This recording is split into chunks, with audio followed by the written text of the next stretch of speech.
Is there a specific thing that you're concerned about as well? I mean, I understand none of us really, well, at least I'm speaking for myself, moved here because of the walkability, the nice downtown, and I understand that as well, that we don't want to change things. I've seen a lot of things change that are out of the village's control, but with regards to tenants and buildings, that we can't really make someone start a business there. But is there anything specific that you see going on that you'd like to address, or can look out for? Nothing specific that I want to address, more as I'm here to support Kat, I'm here to support Rich, I'm here to support Bethany and any other villager that doesn't want these towers here. Okay. For me, it doesn't make sense. We don't want it, and I didn't come here, it wasn't here when I got here, and for me, it doesn't need to be here. Understood. Okay, cool. Thank you. Hi, I'm Bethany Reyes, 24477 Riverwood. I myself also am a licensed realtor like you, Linda.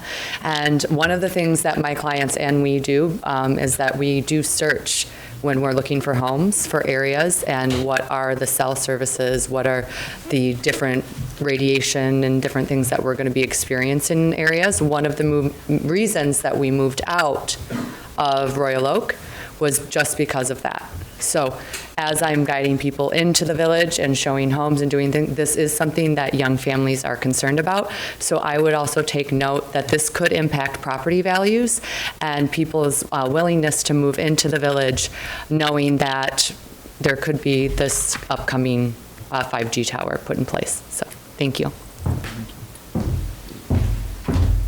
All right. Any other public comments? I guess it's everyone, right? Linda, you provided something. Is that for public comment, or is that just for added material for B? I think it's, yeah. I think that's for the artificial turf. Kathy, sorry, Kathy. Yeah, not Linda. Sorry. That's for the artificial turf Okay. discussion. All right, so yeah, we'll go ahead and close public comments and move on to unfinished business. So let's move from there. Paul, do you want to, I guess, or Chris, do you want to start the discussion off for? Where'd it go? I just had it open. And do you want to, Paul? Yeah, I'll go ahead. I'll kick it off. So this past week, we went ahead and did a subcommittee meeting for the master plan, basically addressing what city council wanted to go over, which was their complaint to us and why they sent it back, was we have too many goals. And so we decided to sit down, go over what can be taken out as a goal and basically rework the entire section of what the longevity of what our aim is as a village. So that being said, we went ahead and combined a number of the goals and turned them into what we called community values, as Chris has listed in his memo to us. And I think we did a really good job, like breaking it down and combining what we needed to, because some of the goals sounded similar in different portions, even though they were more like, what's the word I'm looking for, focused on a certain topic. We just combined it into one. So that's what made it work out pretty well. So, Chris, you want to read your letter and then I can break it down after that? Well, so I think the key thing is that the community values are really things that are long-term, lasting community values that residents and leaders hold in high regard because they reflect the character and the essence of the community. And they're things that the community is searching for forever, unlike goals that are things that are achievable in 5 years. So that's why there's only 3 goals. These are things that should be achievable in 5 years, and the objectives that follow and the policies that follow the goals are action items that tell how to achieve those goals in 5 years. Whereas the community values, there's policies and objectives that follow those community values, but those are things that you're going to be working on for a long time, maybe forever, because they're always going to be out there. Those are things that talk about the essence of the community and what is really part and parcel to Franklin. So that's how they have been divided up, really. And I just wanted to say one thing. You can go through them if you want. I assume that you've all read through them. But I wanted to point out for Pete's sake, under community value number 5, Village Center, under objective, we do note that it says maximize commercial use of property in the village center as opposed to office use. No, So we do make that emphasis. yeah, I thought there was language. Was that basically, that's not new language? That was essentially carried over from the plan? I think so, yeah, All right. yeah.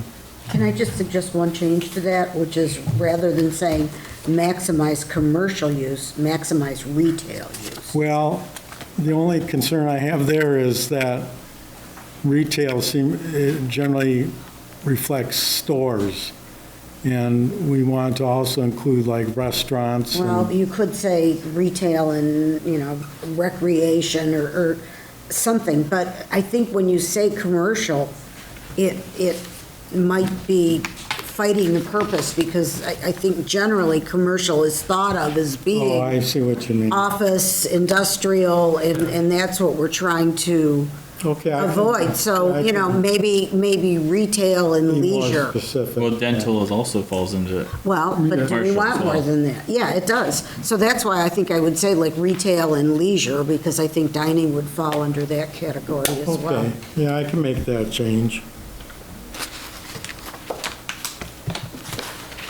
Did you want to go through them all, or Up to you. it's your choice? I read through this, and I thought you captured Yeah, you guys what we did talked great. about at the meeting very well, as I communicated to you previously. I thought you did a good job in putting it together. So I like how we've highlighted the community values over goals, because we can always derive more goals from those values in the future. Right. So, I think that's good. Do we want, I do want to point out that the addressment of why we broke the goals down is because the goals are things that we want to recognize are more achievable, more actionable items, and I believe that was Sarah's idea, and that was a good job. Yeah, what can we actually say that we made progress on versus not? And I think, the ongoing efforts versus actionable items. And the community values just being more of we want to address them, we don't really need to, we just need to keep them in mind as we do planning in the future forever. Sure. I guess the challenge for me is understanding what's new here. So the only thing nothing is new except for goal 1 and 2, signage and technology, because those are the only 2 goals we actually added to the previous master plan. The previous goals were all just goals that were rolled over for the past decade from previous master plans that were never either achieved because they're continually ongoing, and that's why we decided to make the change to community value, because it's continuous. So it's, Well, it looks like you condensed down quite a bit as well. You combined three We into one. we combined, And two into another, yeah, we basically lost 3 goals by combining 3, yeah. great.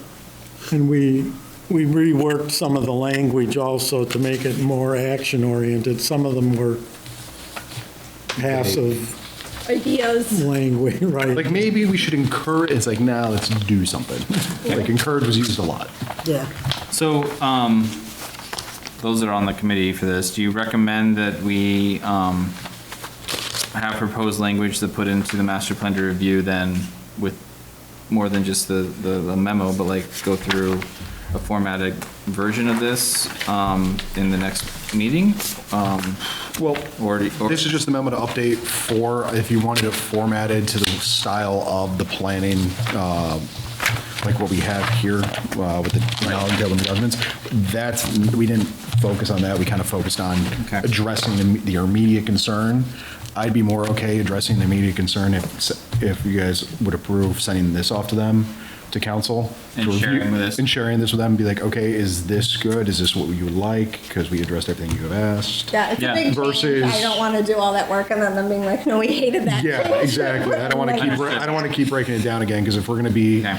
basically, if we're going to be managed on every chapter, let's just send them chapter by chapter if they're going to keep sending it. Well, I think the biggest ask that they have right now for us is to go and discuss the goals with them, which you've done and addressed. Yep. If there are no updates or modifications that we want to make, if we want to review it to go over and make changes, we can do that right now.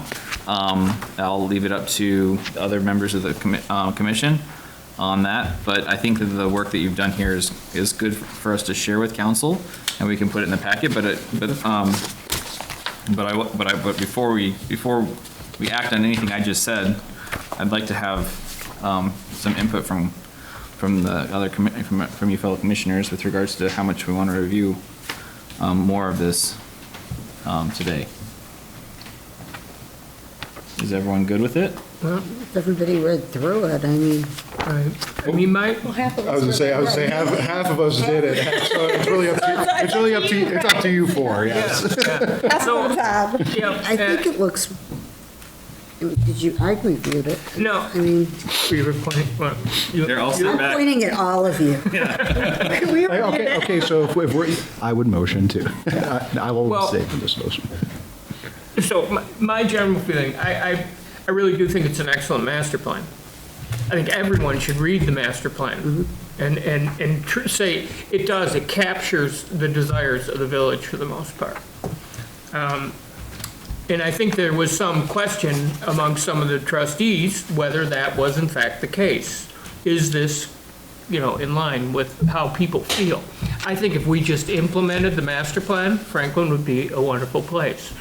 So in general, I have no issues with the content in here. I think it's, all the stuff we talked about in our priorities, it really is. It's well outlined in this. So in general, I don't have a problem with language.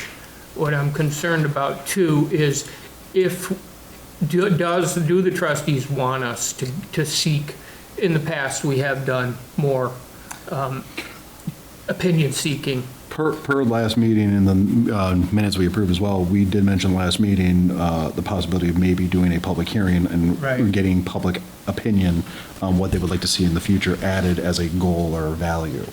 So it has been mentioned. I'm not sure if council addressed it or not, if we're allowed to do it or what. So, Yeah. I think we can have a public hearing specifically to discuss this before taking to council to just say, this is what we reviewed with the public, but at the Well, same time, The official public hearing comes later. yeah. But I mean, having like a specific request for public to comment on it, but Right. everyone's invited anyway. So It's essentially, what we we've have done to, in the past, sorry, Paul. I'm sorry, I was just gonna say, essentially, we have to have something completely put together before the public hearing anyway. So Yeah. that's No, why, no. so we Well- do want the input, but we have to Well- get something together to Well, present to the public. actually, we have a master plan right Yes. now, and you say, here, read this, folks. Yep. Some people actually do. Some people were involved in writing it, and they're out there floating around still.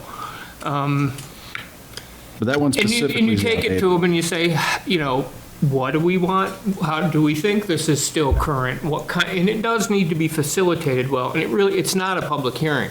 It's a town hall meeting, But, we can give this to them, let the trustees tell us that this is going in the right direction. We've restructured it a little. I think their first ask was, look at the 6 objectives, or whatever it was. It's 13, really, right? It was 13, And yeah. see if you're comfortable with them. And it seems like we are, in general.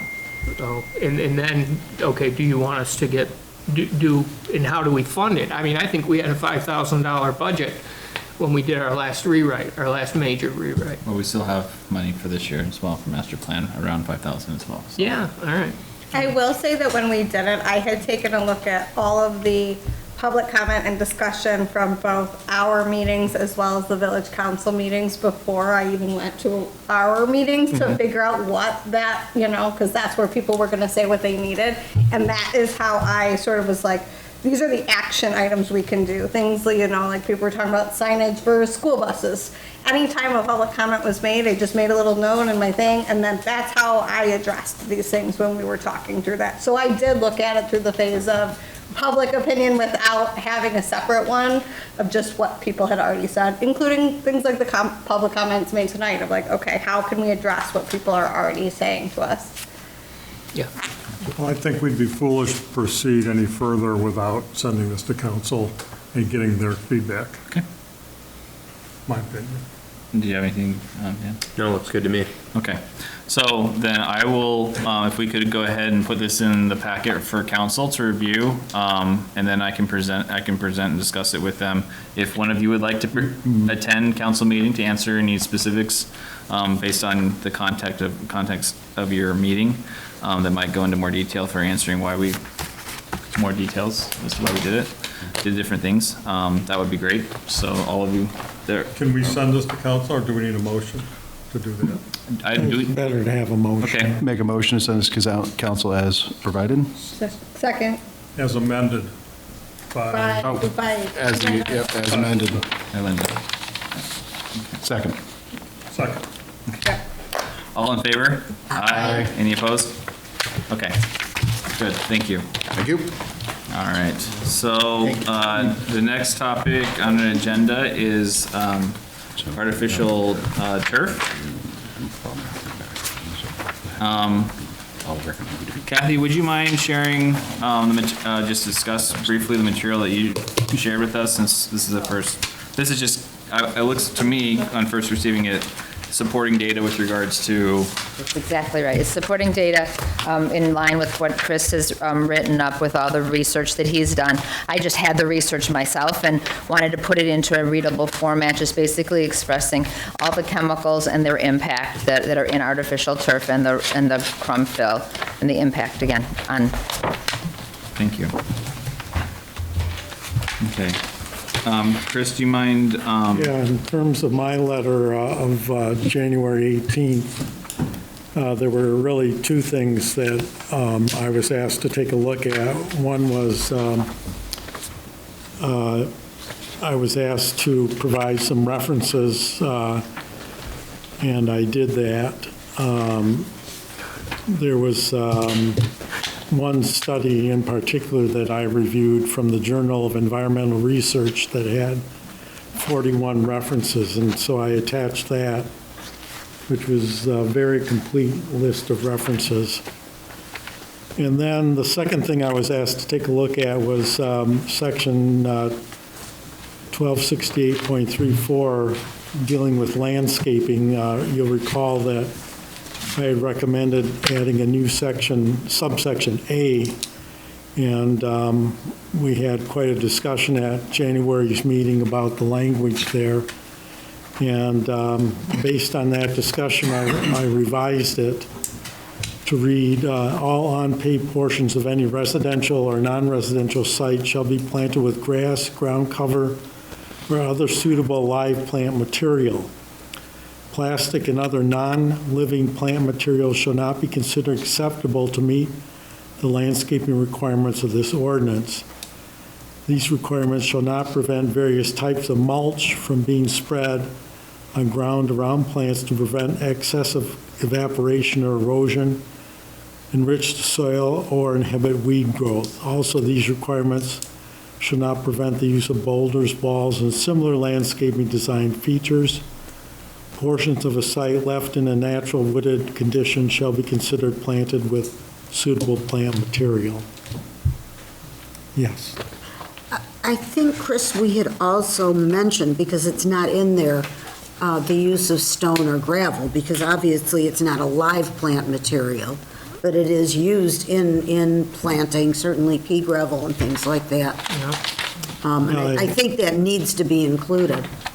So along with boulders, walls? Well, I think that where it says all unpaved portions of residential or non-residential sites shall be planted with grass, ground cover, or other suitable live material, I think that's where it needs to be Or inserted. you could have it under this shall not prevent various types of mulch or, Yeah. or mulch stone or Natural. gravel. Decorational Rocks. stone. I mean, I think we're specifically talking about rocks. Yeah. Right. Okay, I can add that. We're looking for natural materials though, right? I mean, Right. Well, rocks are pretty natural. yeah, exactly. You'd have to ask a geologist, but I think you'll find it in the textbooks as something that the earth comes out of the earth, a rock. I don't know if you want to find a better geology term, but Well, I most dig a rocks. basement, we find plenty of rocks to pull out, so. It's, yeah, I know. Maybe you should say plastic or man-made materials. Non-organic, Instead of would saying that? non-living. Yeah, I was thinking or man-made. non-organic too, but- Yeah, non-organic. Yeah, I like that. We have to look for definitions on basically this, I think. Yeah. Can we just say any man-made material is prohibited? So, I'm gonna, just based on my experience with council, though, the more words we add to this, the more encroaching of the scope of this ordinance they're gonna say, and it's gonna be more difficult for enforcement, it's gonna be more difficult for acceptance from council. So I, Guarantee stone and gravel will be okay, because a lot of them have it in their. no, I'm not opposed saying that we shouldn't be adding that, I'm just saying that the wording that we're using needs to be simple enough. So that being said, the second sentence of A, being plastic and other non-living plant materials shall not be considered, can we literally just say, any man-made materials shall not be considered acceptable? Well, That's plastics, that's rubber, that's chopped up to look like rocks. so people could potentially use like a cardboard or paper as a barrier. Cardboard is man-made, you have to process it, break it down. It's biodegradable, but you got to process it. It goes in under a mulch. I think it's important to have that word plastic in there. I mean, that was the Agreed. real impetus for, Trying to throw it out there, break it down. Well, my point, I mean, I'm not saying it's an easy task. All I'm saying is that what we're trying to avoid is the things that are in the research that were shared entering our water aquifers and our well water, and making sure that it's simple for people to follow. And so, the biggest pushback that I've been getting from council lately is, okay, you're being very specific. Here's a for instance that doesn't feel like it's being covered, that seems appropriate to have in whatever it may be. So like if someone, So unlike the chicken wire, we're going more broad. So, like, for example- We're going more broad with this one. right. Okay. Yeah, so, yes. Okay. so in the second to last sentence, if I revise that to say, also these requirements should not prevent the use of boulders, walls, stones, and gravel in similar landscaping design features. Would that take care of it? Maybe say Yeah. similar organic landscaping design. Okay. So I'm just gonna be a devil's advocate on this, I'm sorry, but That's people use metal barriers between their natural area and their grass so that the mulch doesn't leave the bed. This metal itself is natural, but it is man-made. Would that be precluded under this ordinance to be able to separate the grass from the mulch in your bed? So you're not constantly washing your mulch into your lawn? And I would actually, a say- lot of it now is plastic. I would Yeah, a say. lot of it's plastic I would now, say right? yes, because it's not plastic, it's specifically metal, but it's formed to be a barrier. Well, we need to say that in here But it's somewhere. organic, metal's organic. Metal is made from the earth. Metal is. Yeah, but is it galvanized so it doesn't rust? And then you now have to deal with, That's just coincidental, multiple metals in the same spot melting at the same point. okay. How do we ensure I that? mean, you could, address that? Yeah, you understand the point? I do. These are all the unintended consequences I of mean, you having could this. include it in the list of things that we do allow. Edging, metal edging. The more detail that we provide, but there's plastic edging. The more detail, the more exclusions. So we what is provide. it you're suggesting? We find more general language that gets us where we want to go? Is Yes. that what you're saying? So then it would focus us back on that area of plastic and non-living plant materials. What are more general categories that'll get us where we want to go? I just think we could add the words edging, to separate different But this is what Stuart materials is is suggesting acceptable. we get away from, is keep on listing all these Maybe little we things. just list what they can't use. It's another option. Daniel, any insight? What do you think? Do you think it'll get by them more I happily mean, that way? it might be easier, anything that can leach into our groundwater. Well, that's a good way to put it, because it is, I think you had said, it's the things that are listed on these sheets, these reference sheets, phthalates and PFAS. I want to hear Dan's opinion. It seems like he's fighting with himself right now, waiting to jump in. Oh, boy. Yeah, I've been letting everyone else speak, but I've had a number of points, some of which others have already mentioned. One is rubber mulch. I know I mentioned that last time is something I think we were going to look into because that's something that many people look to be environmentally friendly because you're not cutting down trees each year. And I know the research that I believe you presented, Mr. Dusan, was relating to artificial turf specifically, not related to rubber mulch. So I wouldn't want to prohibit something like rubber mulch if the data is about something else, artificial turf, and a lot of people use rubber mulch and think of it as a good environmentally friendly thing. So I was wondering if you had any more information about that. No, I didn't recall that discussion, so I didn't look into that. Can I ask a quick question? Can we let Dan finish his Okay, well, that was one point, so I think that might be something we need to look into before we can finalize this. I also noted that plastic landscape barriers are very common, so I wonder about also prohibiting those unless we had data to support that specifically. Again, it's a different product than artificial turf, which is the data upon which we're basing the regulation here. The term ground cover is listed here. To me, that's ambiguous. I'm not sure what that means. I might want to think about a different term. The suitable live plant material. I was also just thinking, I imagine somewhere else in the code that having excessive weeds on your property is probably prohibited. And so we might want to think about that. If here we're saying it's okay to have ground cover so long as it's living, I don't think you're allowed, or I don't think we'd want to encourage people to have weeds everywhere and think that that's okay by this ordinance. So we might want to think about how this interacts with an ordinance somewhere else, if that exists. And then, I'm sorry? We have an ordinance about the Noxious Noxious weeds, right. weeds. But for the most part, weeds are allowed in Franklin. Weeds are like natural, and weeds are okay. If your house is, if you want them, you If can in a have woodsy weeds. area. That's okay. You just can't have grass that's growing up super high if you have a wooded area, which is what that last line says. Portions of the site left in a natural wooded condition shall be considered planted with suitable plant material. Right, so that's saying weeds are okay. And I believe that we also do not encourage excessive fertilizing. Is that correct? Correct. That's We something- recommend against it, yes. We do recommend against that already. Yeah. But We also have like no mow May, right? So We don't have no. no, people recommend, the village has sent out emails, talking about how it's good to have natural areas in your lawn to, rain gardens and things like that. They go directly against the ordinance for grass length. So it's, anyway, so we have been contradicted ourselves in the past, which is what you're pointing out. So, okay, keep Yeah, going. I'm sorry, I wasn't clear. What was the status of the code ordinance on noxious weeds? That's something that hasn't passed yet, but it's coming, or? It's already passed. This is something Okay. that is put out every March, every year. I not updated, I posted it, so everyone knows this. I see. Okay, thank you. And it's been on the books before I think any of us have ever been. Gonna have any left, the deer's gonna eat them. I have to say that there's probably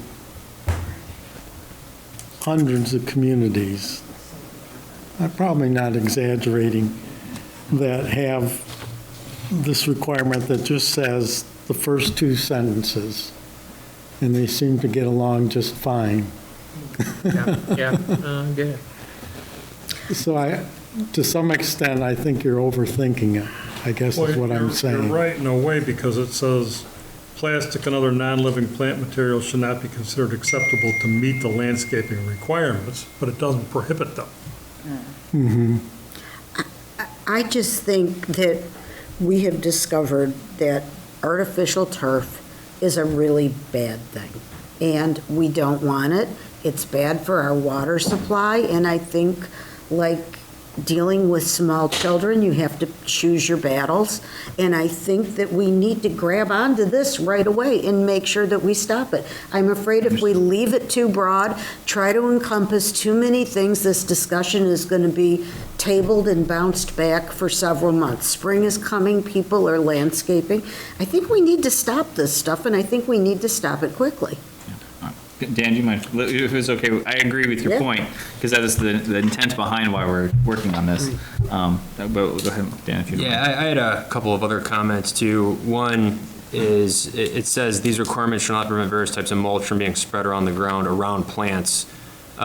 So this indicates that mulch is only okay if it's next to plants, and a lot of people have mulch down and they don't necessarily have plants by it. So this is a minor point, but I'd suggest that language be modified slightly to reflect common use.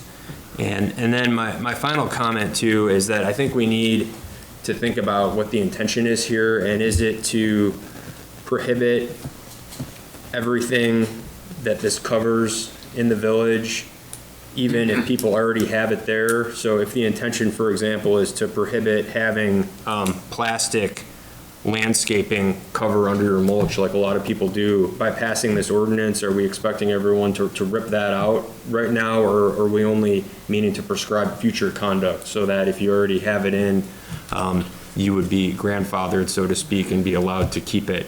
But this ordinance doesn't address that concept, so as it's written, if this passed, then anyone right now who has anything on their property that is prohibited could be cited and could be made to remove it, so. Of existing nonconformance. Right. So they wouldn't be able to pull it out. They wouldn't have to be forced to pull it out, but Right. it'd be recommended that they remove it. Is that a specific Can I make a ordinance? suggestion? Chris, do you know, is that a specific general statement in our ordinances that is I think- generally the case? Within the zoning section of the ordinance, so it would, yeah, it's within the zoning section of the ordinance, so it would There's a be general legally statement about non-conforming, right. existing conditions and ordinance Right, it changes. falls under the legal non-conforming provisions. Yeah. Okay. Thank you. I just wanted to comment on, sorry, yeah. Yeah. Go ahead, Kat. Okay, just with regarding Dan's comment about rubber mulch. Rubber mulch essentially is the same stuff. They're tires that are made into mulch, and it's the same chemicals. Whenever you talk about the crumb fill or you look at the AstroTurf, they're talking about tires. They're talking about those plastics and the chemicals in them. There's a lot of articles that suggest how toxic that is. On playgrounds, a lot of times they put the mulch on the playgrounds and the kids play in the play and they come home covered in these toxic chemicals. So it's the same. I'd like to suggest that we replace the second sentence that starts with plastic and say specifically, or nothing to the contrary, any type of artificial turf shall not be permitted.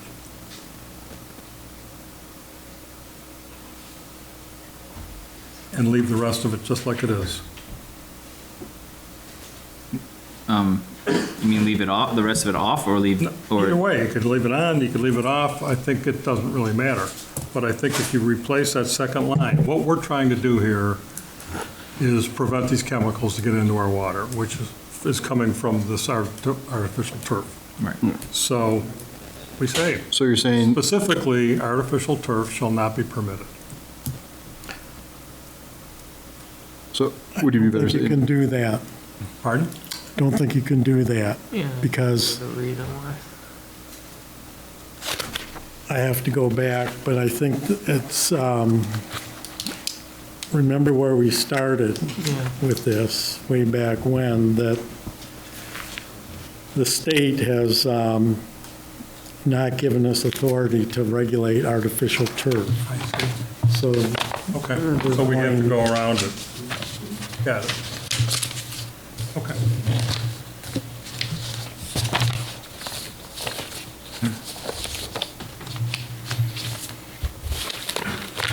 So I I guess I'm sympathetic to what Chris is saying. I do like the addition of stones and gravel, or whatever language you want to use. But Kathy pointing out that, the rubberized mulches are essentially the same thing, but we would exclude that here. Yeah. Yeah, so, I mean, I'm happy with it, with the addition of rocks and stones and edging, actually explicitly saying those things are allowed. I think that gets rid of maybe 99% of realistic things that would come up. Yeah, I'm sorry, I'm gonna do this because this is gonna come to me. I'm gonna get these same questions, all right? So, Yeah, you are. I just thought of another one. People have wells and they have well covers, and the well covers, sometimes they put fake rocks, and they're made out of plastic, so they can still I've got one access. in my backyard. Right. Get one on the So, SBA property. but you understand, Yeah, I do, but I would there's just so say, many options of things that, there are, and you're not gonna catch those, right? Those are they're gonna slip through the cracks. but that means they have to replace their rocks because it's a plastic landscaping. I mean, Sorry, I'm just. I'm sorry, So it means they would actually have to take them out. Yeah. it would be recommended, yes. Right, they're doing a nice service by covering up some nasty mechanical Right. thing, like well, or like an electrical post that's sticking up out of the ground. Yeah. There's other ways to accomplish that too, Yes, shrubbery, whatever. yep, you can make a. So then we're back to, we're back to going to a general language that excludes, Yes. nasty chemicals, right? The chemicals we don't want. Right, right, a piece of plastic that's sitting on the ground isn't gonna be leaching chemicals. It's a hard piece of plastic. It's the particulate matter, it's the. Breakdown. The breakdown of it. Right, And the right. fact that it easily blows into the woods and it gets into the rivers and it can't be eaten by the animals and eat and drink by us. Right. Yeah. Or even nesting by. So, I mean, can we come up with some language that lists the chemicals that we're aware of that are harmful? So, but then will that make the ordinance inaccessible to people to follow? That's the other challenge we're having to meet, right? We have to make it so the Right. ordinance is accessible. Can we just say, Things with the like- exception of edging, the use of non-organic materials is prohibited? That's the Stewart. That's the fake rock question now, that's Yeah, where that came in. fake rocks, So you'd have, But I wouldn't consider that landscape. Oh, no. I would consider that You- like a safety railing. you I've and I would got not consider landscaping. People that are nitpick everything to say I can have it because it's not directly specified would.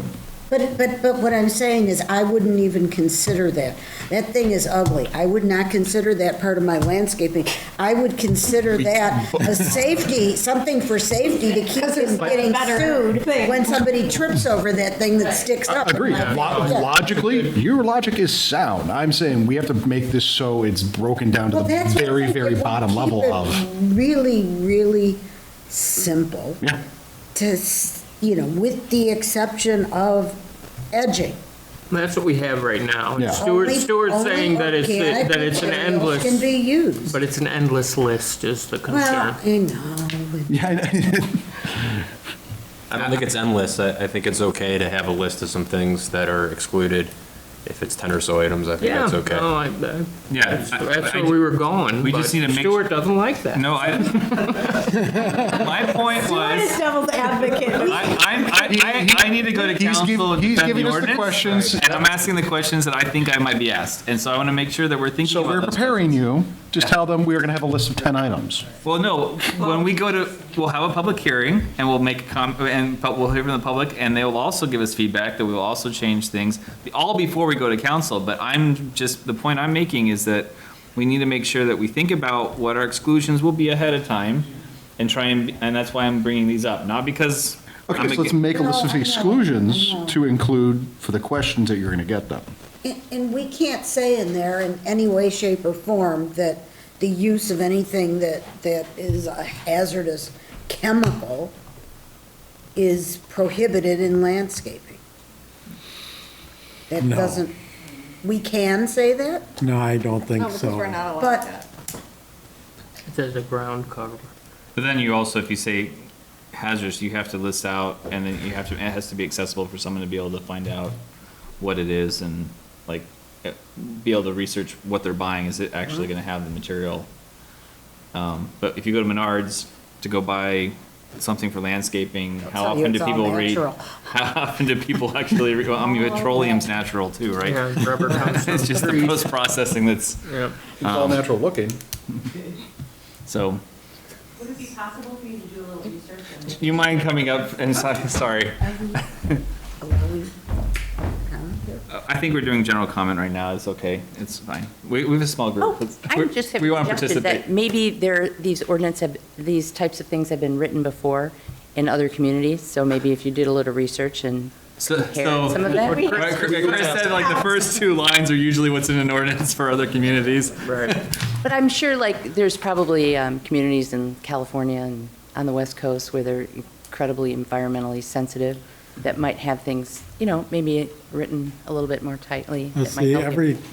So that's it. every state has different enabling legislation. Yeah. And so California has some of the strictest environmental regulations, probably the most strict environmental regulations of any state in the union. And so the regulations that you get in California are not enforceable in Michigan. Well, we give you like a starting point. Right. So, in order to have the right to ban the use of these materials going into our wells in this community, we would have to actually pass legislation that would allow, that would give Yeah, us the well, right the to state control. actually passed. At the state level, right. Right, at the state level, they actually passed a law that said that you can't regulate artificial turf. They passed a law a few years ago that said that you can't regulate artificial turf. Cannot. So the way to get around it Is by you- saying you can't use materials that aren't Non-living yet- plant material. Plastic-like.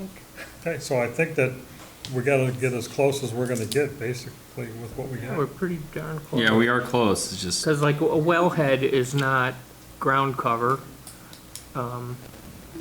Would you It's not agree really with? landscaping either. It's not No, landscaping, it's no. a functional. You know, 'cause I can think of, hazard. like- well, it's a landscaping cover because you're covering the well. Remember that Roger here is going to direct the enforcement officer to tell them whether to regulate well covers or not. Roger, are you going to? Will it always be Roger? I mean, we want you to live forever, buddy, but you might not want to have this position forever. So, oh man, I'm gonna open up a can of worms on this one then. Well, really, So with landscaping realistically, declaration. well, Hold on. the enforcement officer doesn't have the time to go around the village looking for well covers. Well, it's going to be the building inspector, is it not? I The mean, building official is going to review the plans to begin with. and they're going to see what the They're gonna look for materials are. Compliance with the codes in terms of the Right. landscaping plans. Right. And all that other sort of stuff. And there will be inspections as this thing progresses at any site. Right. That's not To see new what's housing. been put on. Pardon me? That's not new housing. That's correct. Well, mean, or, somebody wants to when, redo their if somebody is applying for a permit for renovations, or, I mean, just like the plan that came in front of zoning. I mean, that's how we found out about this. That's correct. But Al's point is well made, because somebody could decide to redo their grass area. Right. If it doesn't involve a fence, if it doesn't involve Yeah. any one of a number of other things, they're free to do that without any involvement with the village at all. Right. Then you're dealing, then it's up to your neighbors. Yeah. Paul, go ahead. So specifically, I'm realizing this is regulating artificial landscaping material as a topic. And does this cover plastics that are used in holiday decorations in the wintertime?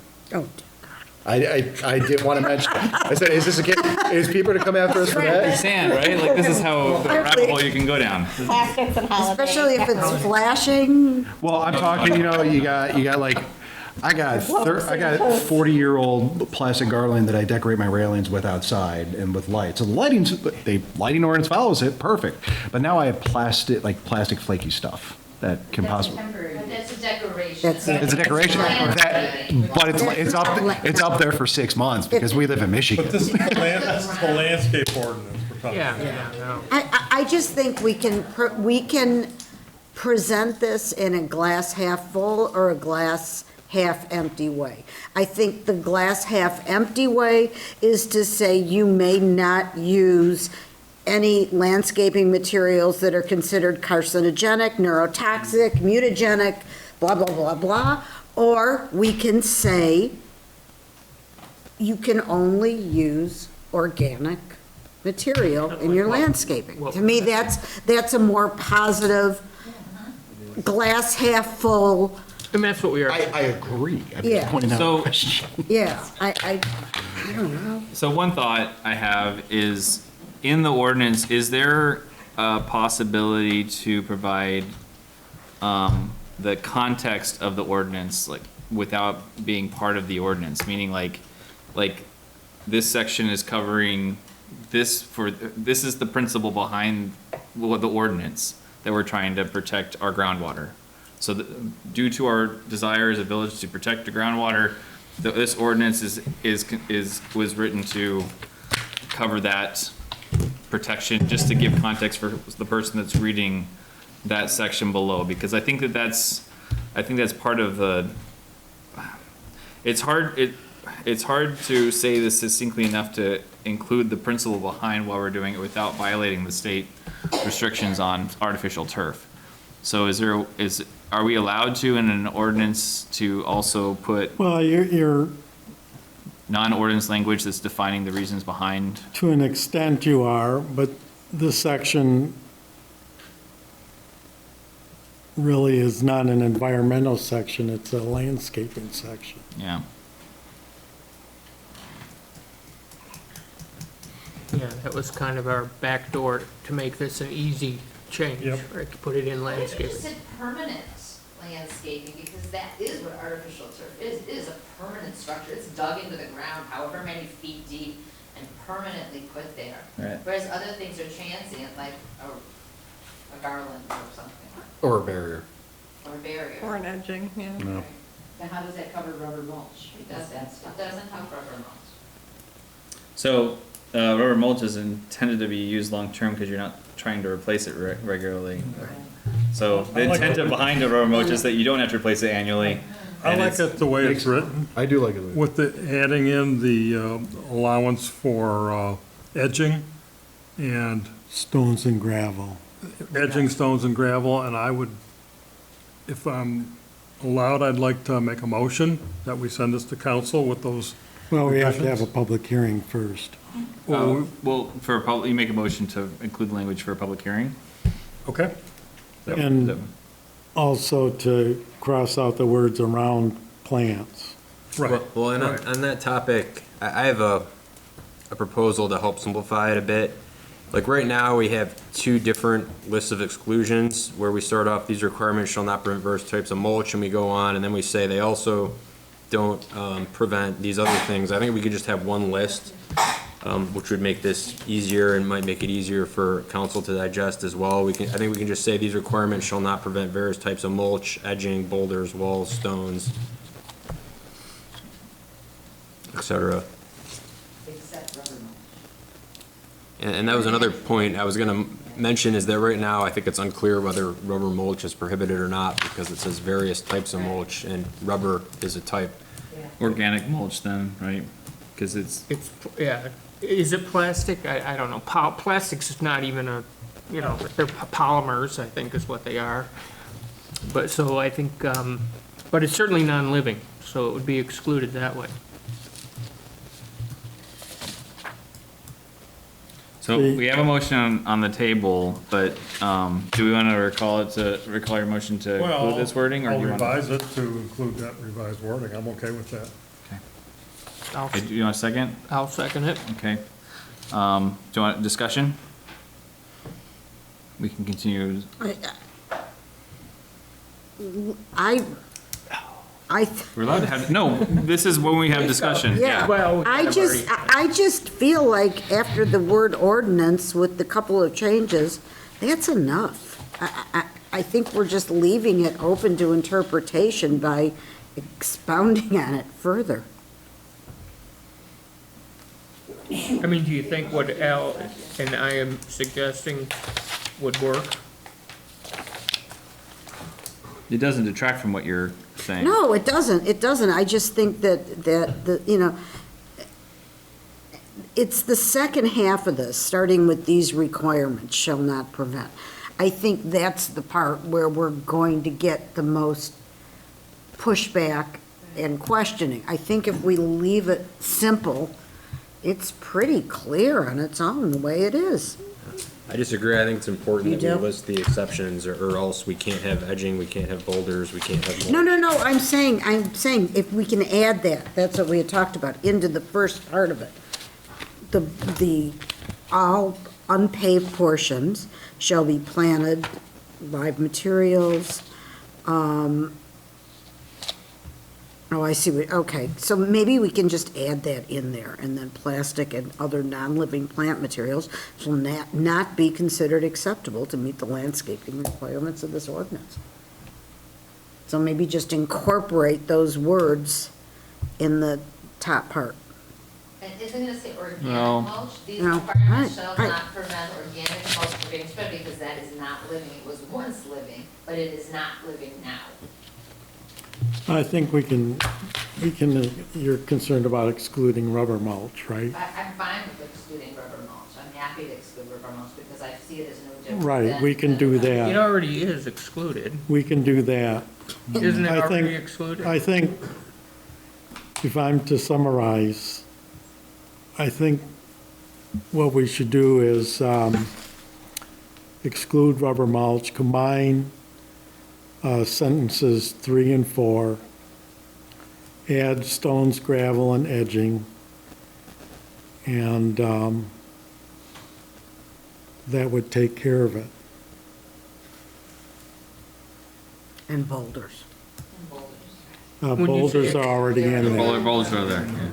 So where would you, Gotta have our field stones. Like, I think that saying portions of a site left in a natural wooded condition shall be considered planted with suitable plant material is redundant. Well, I think that's important to have in there because of some comments that were made at the last meeting. Yeah, so part of it is, you know, one of the encouragements that we have in, that we've been encouraged to have with from an ecology standpoint is to have more natural, water absorbing, wooded areas or natural areas. Like wetlands, obviously you really can't do a lot with those from a landscaping standpoint, but they're a great source for water entry into our aquifers and absorbing rainwater. But that doesn't mean you can't also create situations like a rain garden in your yard that would be intended to stay natural or become natural again, from a lawn to a natural area, so that you can make it into a natural wooded area. So there's, if that's the intent of like the returning it back to a natural wood section, I think this sentence helps allow people to say, hey, you know, my grass isn't long, I'm actually returning it to a natural state, but it has to be a planned action, not an inactive, not a negligence, but actual intent to be a natural wooded area. So anyway, I think that's what that's trying to say is. Right. sure. So otherwise, it might be interpreted that every place in Franklin has to be manicured and. Yeah. And there's some people that use like cut down like stumps of trees, like I have somebody that's created a wall with some, those are not living, right? So, and that would be part of that considered. Okay, so do you want to go ahead and take it to a vote? We feel like. Yeah, there's a motion on the table. Is there a We have change to to vote motion? on it. one way or the Well, other. would you would mention about excluding mulch, specifically mentioning rubberized mulch. Do we want to put that in there in a new sentence? No, it would be included in the mulch sentence. And non-living. Al, can you repeat your Excludes motion? it. Excluding rubber mulch. I don't think you need to list rubber mulch because it's excluded by being a Just add the non-living. word natural to in front of Say, mulch. right, natural mulch, organic mulch, or natural. What was the word? Do Oh, that. and pardon me, with respect to the rubber mulch, I know I stated this earlier, that I wanted to see specific data before we prohibit rubber mulch, and I was just doing a little bit of research on this online as we talked here, and I pulled up the U.S. Consumer Product Safety Commission page addressing crumb rubber, and it says,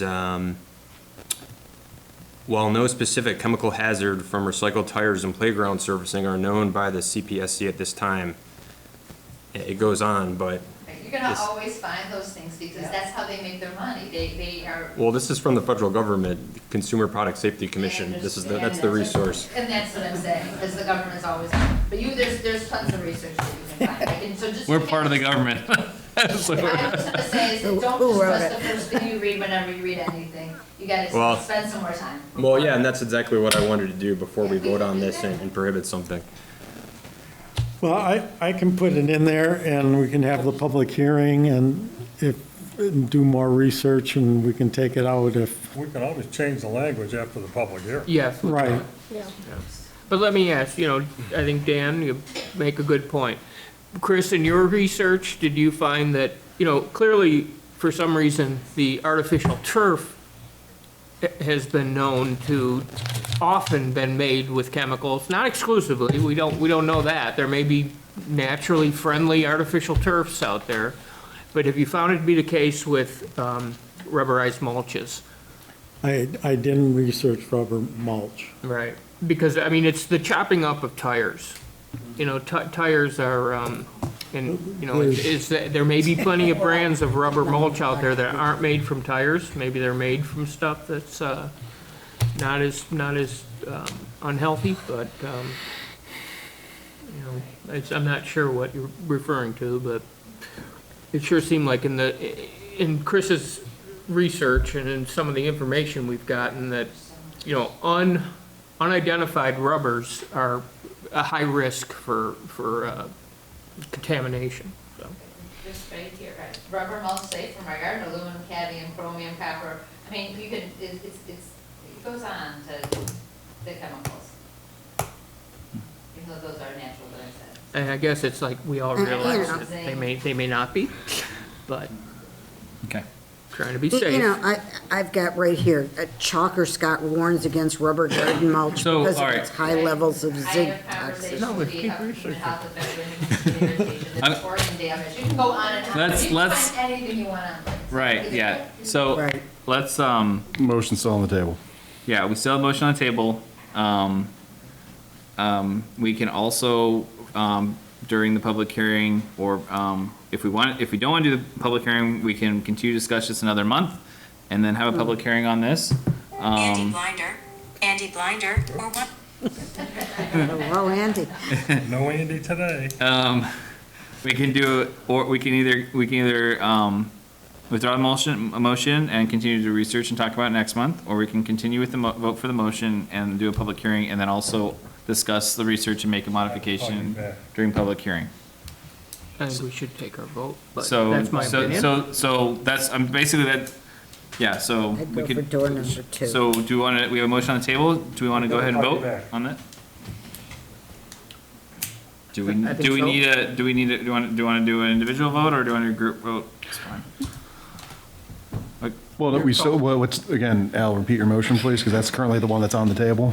The one that was on the table was utilizing the language that's listed under 1268.34 as drafted by Chris with the following changes. And the changes were to combine sentences 3 and 4 into one sentence, cross out the words around plants, add the words stone, gravel, and edging, and deal with the rubber mulch issue. by either excluding rubber mulch or indicating various types of organic mulch as being permitted. Thank you. Okay. So all in favor for a public hearing to move forward with this ordinance as been outlined in the motion? Aye, say aye. Aye. Any opposed? Aye. All right, so. It was actually a nay. Yeah. Thank you. All right, thank you. All right, so we'll take it to the public, to a public hearing, and the result from the public hearing, we'll always have a chance to modify it from there. So, all right, great. Invite your friends. Let's talk about it from a village standpoint, not just us up here. Okay, so we'll move on next to consider amendment for cellular service ordinance. Chris, I believe this is to put us in line with what we're allowed to regulate. Right. Versus what we can. So much like the ordinance we just talked about, we do want to see if there's things we can modify that are within our control, that are outside, that would allow us to have have control and still stay in line with what we're allowed to from That's the right. government. Okay. So finally, we get to an easy thing.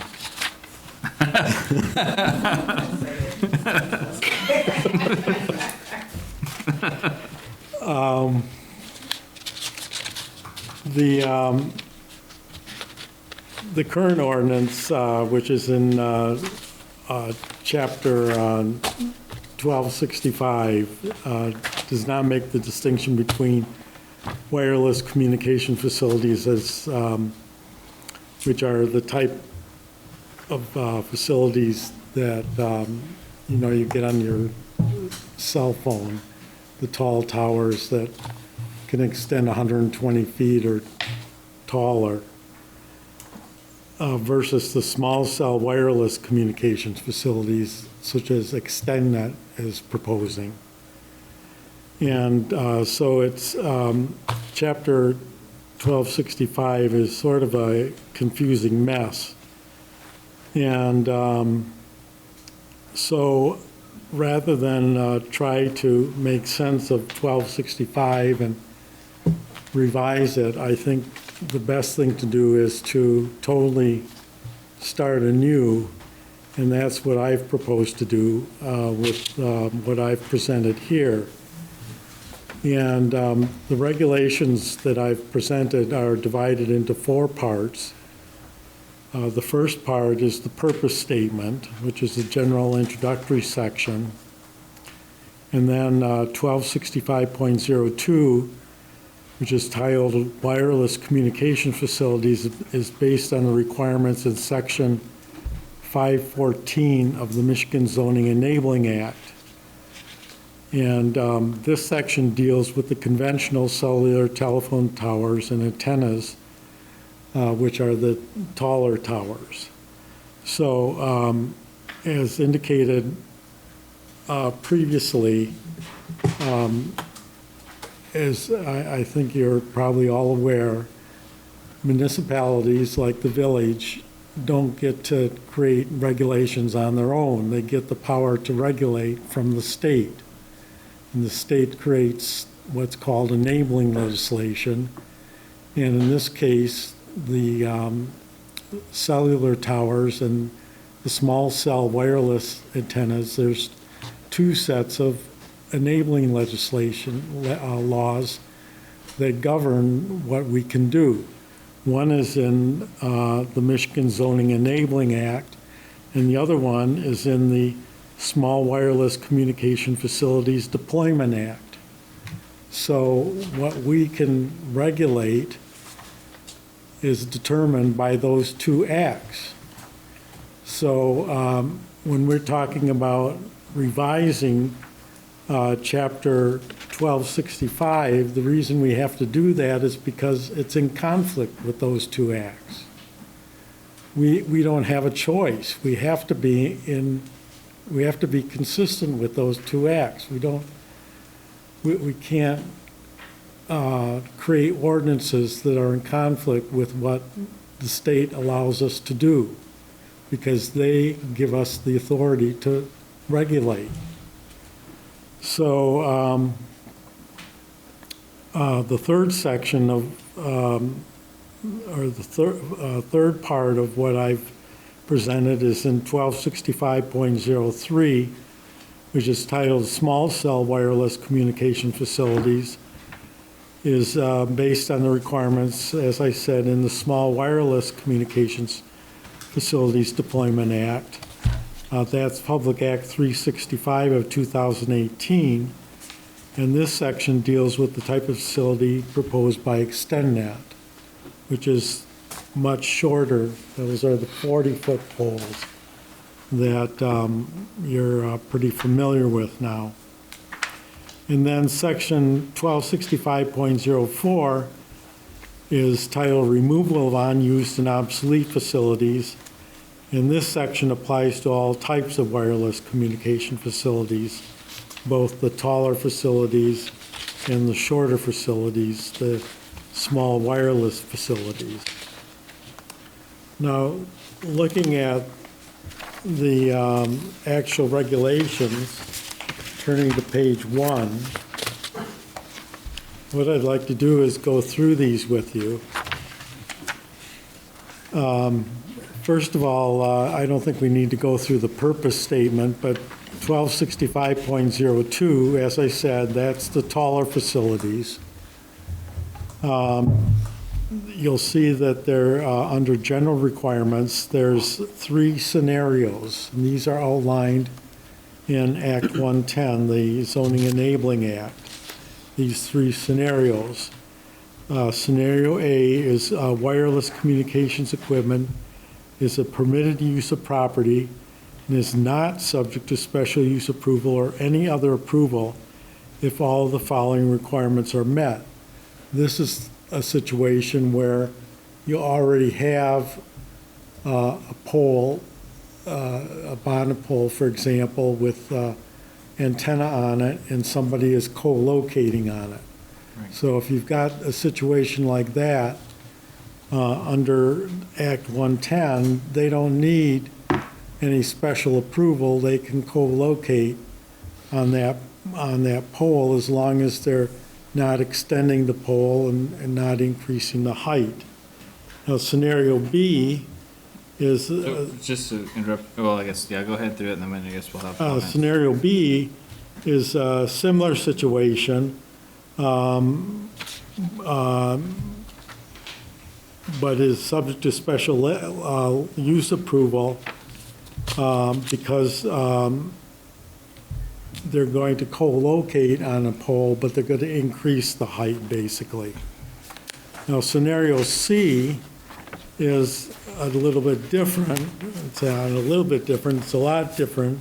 Scenario C is where you're actually going to construct a new monopole or a new pole and put a new antenna on. Now, you'll see there's a footnote 1, which is an important footnote.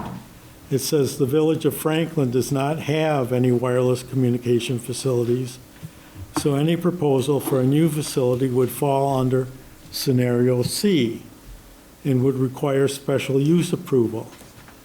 I've included scenarios A and B for 2 reasons. They are provided for under Act 110. And secondly, in the event that the village was to approve a wireless communication facility, a second user may propose co-location, in which case scenarios A or B might come into play. So those are scenarios A and B are there just in case.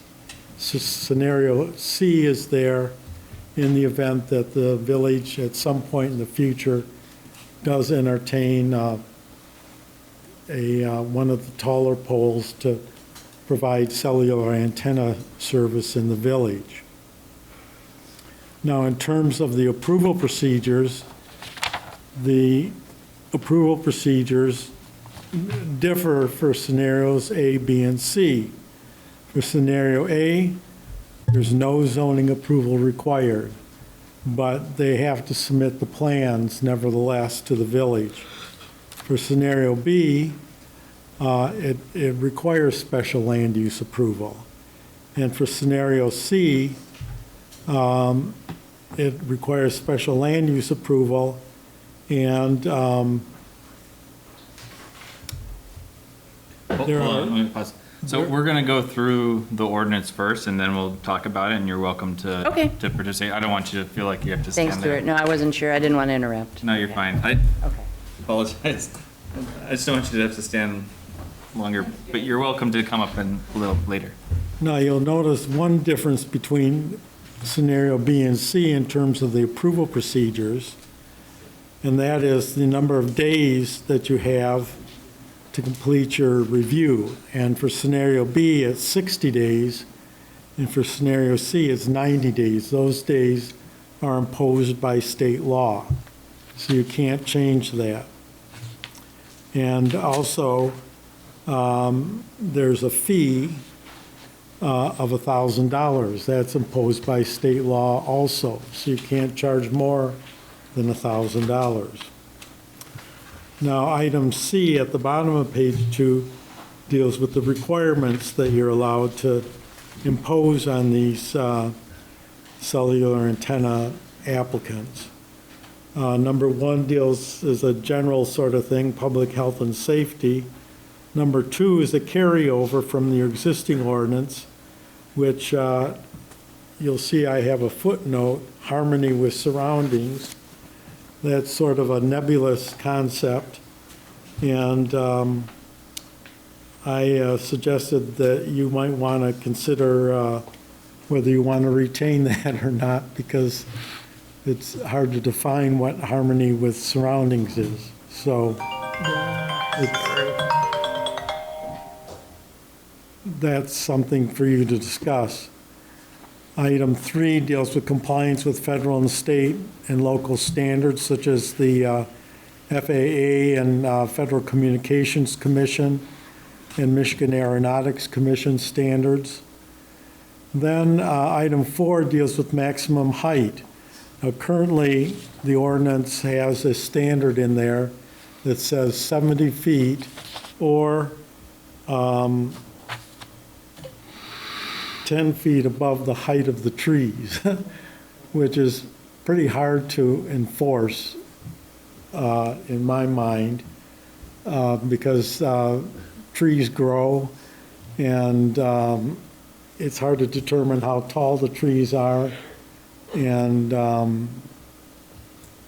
it's better to have a standard that you can see on the plans and you can measure.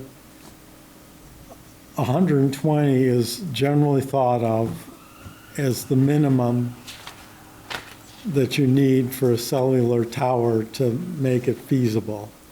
And so that's what I've inserted in the ordinance. Can I ask a question, Chris? Yeah. You know, I'm trying to think about what the council asked us to do and what our purpose is here right now. Were we gonna go through the whole ordinance or just? No, the whole ordinance. So I guess that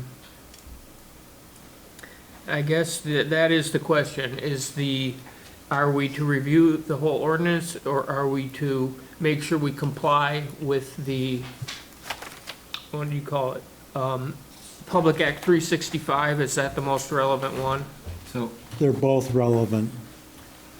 yeah, so The existing chapter 1265 combines them into one. I don't think we're going to solve this in this meeting today, but going through the ordinance as a group and then highlighting points of discussion for our next meeting will be important for us. So that's what Chris is outlining for. So is outlining that, as I mean, in my discussions with, David Goldberg, he indicated to me that may not be what they asked us to do, but, well, if that's what we want to do, then by all means we can do it, but, the question I thought was to get us in compliance with That's what this is doing. the Public Act. So it requires that we go through the entire thing, and that's what this is. You That's did what that this is in light, doing. okay, all right, no, that's fine. Item 5 deals with setbacks, And basically, what I'm calling for here is, I think it's consistent with the existing ordinance, the setback from a residential property is equal to the height of the tower. And for the, where you're on a non-residential property, it would be based on the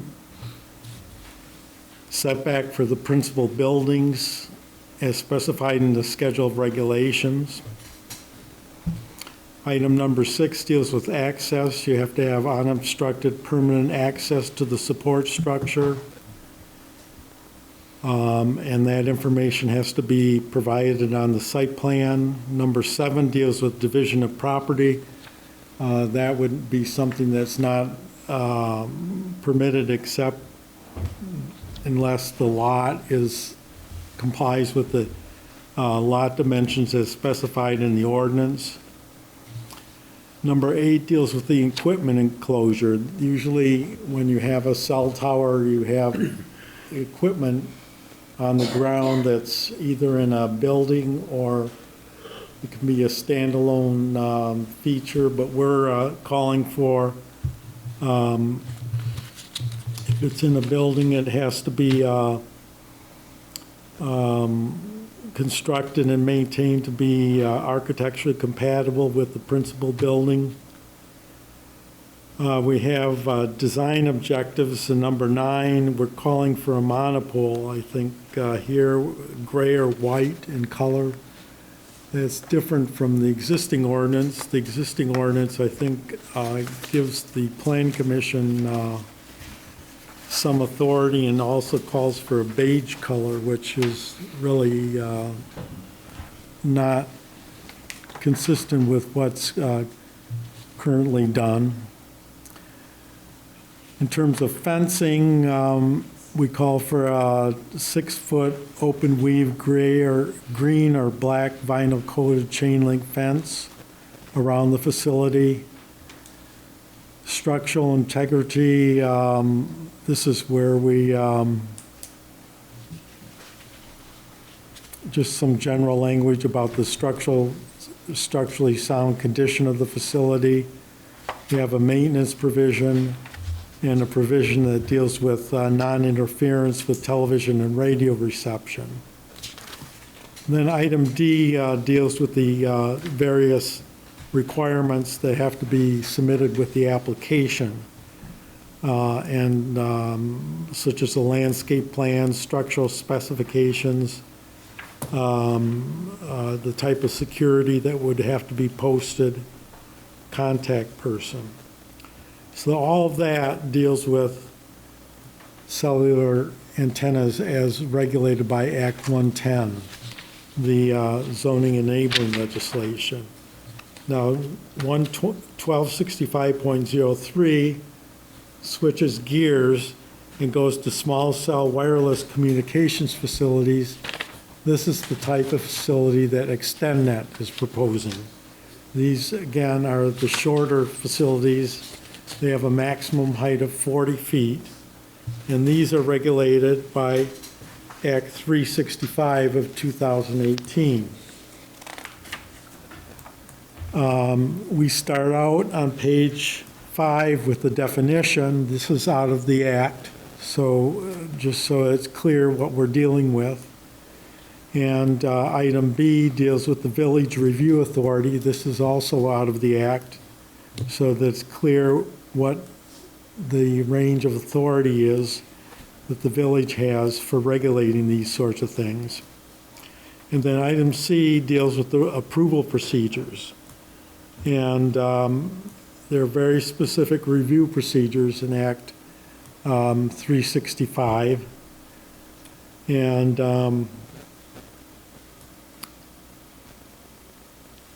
first of all, the applicant must submit the application, plans, and fee. Within 30 days, the village planner must determine if the application is complete. If the application is incomplete, the village planner must notify the applicant in writing. If the application is complete, the village planner initiates site plan review process by preparing a written review. The village council forwards the application and plans to the planning commission. The planning commission reviews the application and plans and makes a recommendation to the village council. And the village council reviews the application and plans and makes a decision within the following timeframes. If it's an application for a modification, within 90 days of submittal of complete application.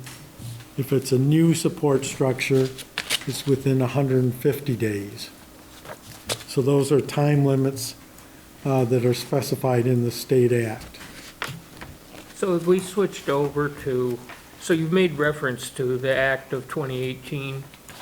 Yes. Right, 365. Going on to 5. Right, and, I mean, this, so what ordinance are we reading from? You had also referred to the existing ordinance at one point. So is this our existing ordinance? No, this isn't some completely new ordinance, That's what you're looking at right now. The existing ordinance, we're replacing chapter 1265 of the existing ordinance.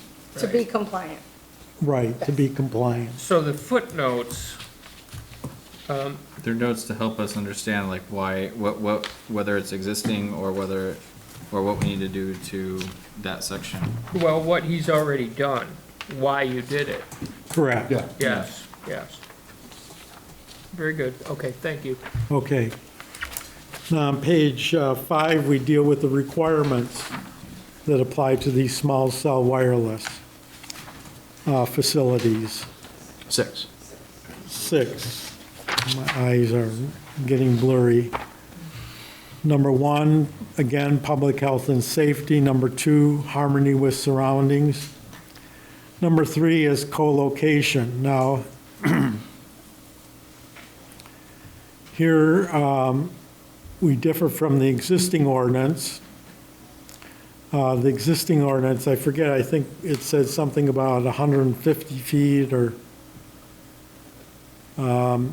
actually, I don't remember what the number was. It was much larger than 75 feet for co-location, but the act says 75 feet, so we have to stick with the 75 feet. If there's an existing pole within 75 feet, the applicant shall pursue co-location. And if co-location is not proposed, the applicant for a new small cell wireless communication facility shall have the burden of demonstrating why it's not feasible to co-locate on the existing pole. And these are the 4 conditions under which co-location would not be justified. Then item number 4 deals with location in the historic district. This is a carryover from the existing ordinance with some modification. Number 5 deals with compliance with federal, state, and local standards. You'll notice that we deleted the FAA because a 40-foot pole doesn't have to deal with those sorts of things.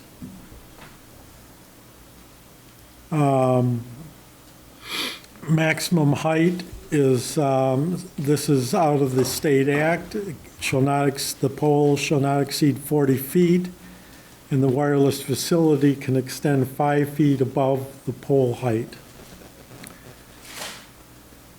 Minimum setbacks, we've specified, again, the structure setback shall be no less than the total height of the structure from a residential structure. And we've called in number 8 for unobstructed permanent access to the support structure shall be provided for operation, maintenance, repair, and inspection. We have the same provision with respect to division of property as in the previous section, although with small cell wireless, they most often locate in the right-of-way. So this probably will not come into play with small cell wireless. Same with equipment enclosure. Generally, they don't have a building associated with a small cell wireless, so equipment enclosure probably will not come into play.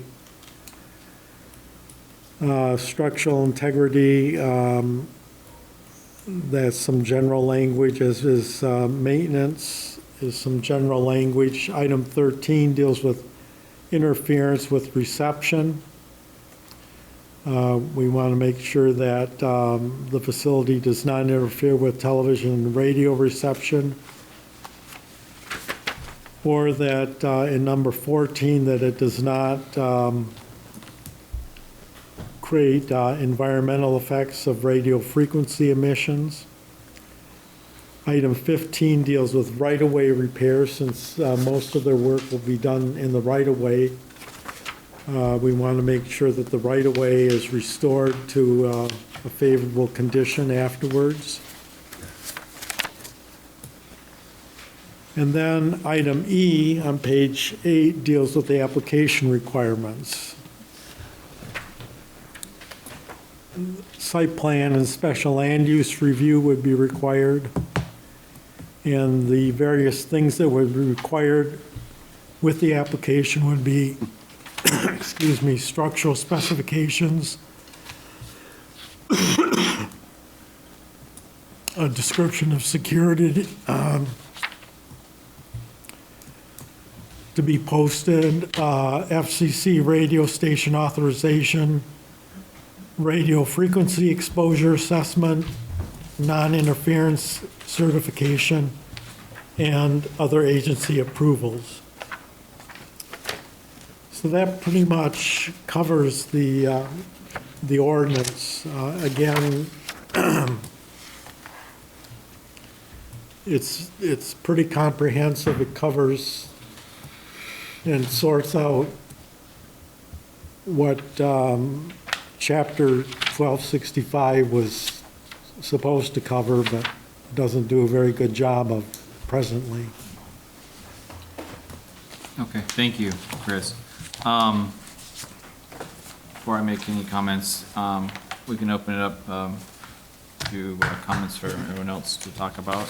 I think you had, would you like as a public, make a public comment, please? So Chris, I was wondering if you could tell me what are the points that are necessary to deny a poll? Under what conditions can a poll be denied based on the new information that you've brought forward? For small cell wireless? For either. Well, any non-compliance with any of the requirements that are set forth here. As, for example? Well, if you turn to, for example, page 6 or 7, if they don't meet the setbacks, or if the height is too high, or if they don't meet the interference with reception standards, or any of those things. Okay, so those are all governed by the FCC, federal, state government, right? So they really don't apply to the Village of Franklin necessarily. Well, those are really... No, setbacks. Yeah, what wiggle room do we have within this to change, to be able to tighten things down from beyond what FCC is? I think that's what you're asking is. Yeah, and what opportunities does the Village of Franklin have to say, we don't want this cell tower hovering above our tree line, which is going to literally destroy our community from an aesthetic point of view. If we have towers peeking over our trees, which most of the reason people live here is because we have a very beautiful aesthetic here. And that would certainly create a huge problem aesthetically to have them 40 feet above the tree line, wherever they want to be placed. Well, I would have to go through each one of these and explain it to you, but 10 feet above the tree. I will 10 have to feet, say but still, this. take a look at what 10 feet above a tree line looks as you're driving down the highway, and you can see these things poking 120 above feet. every tree line I will everywhere. have to, And then it was, yeah. So this is I will all, have to explain that the state acts, and in particular, the one that deals with small cell wireless, has been written really to encourage small cell wireless. It's been encouraging the proliferation of every possible cell tower in any configuration. I'm very familiar with the FCC rollout agenda. And you guys, I would suggest you get on the FCC website and take a look at what they're really doing. They're trying to proliferate our communities with these towers.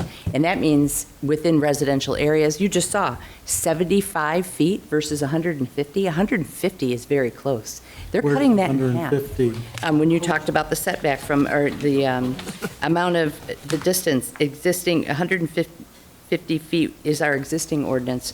They're going to cut it down to 75 feet. And we talked about public health and safety. The public health and safety regulation is all tied to the FCC regulations, which are from 1986 and 1994 respectively.